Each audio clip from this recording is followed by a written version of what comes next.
Ballistic missile છે ને એ સૌથી દૂર જાય. તો આપણી પાસે બેલેસ્ટિકમાં બે છે. એક આપણી પાસે પૃથ્વી નામની મિસાઇલ છે 1, 2, 3 અને એનાથી વધુ દૂર જાય એ છે આપણી પાસે અગ્નિ મિસાઇલ. અગ્નિ 1, 2, 3, 4, 5.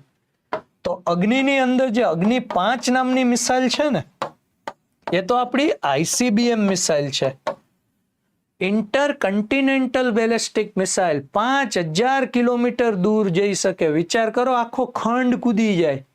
તો અગ્નિ મિસાઇલ છે એ સૌથી વધુ દૂર જઈ શકે. આપણા આજુબાજુ વાળાના દેશો તો અહીંથી કિલોમીટરમાં લોચા હોય, બરાબર. તો હું યુદ્ધ કરે? આપણી પાસે, ભારત પાસે આખો ખંડ કૂદી જાય એવડી મિસાઇલ છે, બરાબર. વિચાર કરો. તો આપણું કોઈ નામ નથી લેતું અત્યારે, બરાબર. તો આવી ધાક છે આપણા ભારત દેશની.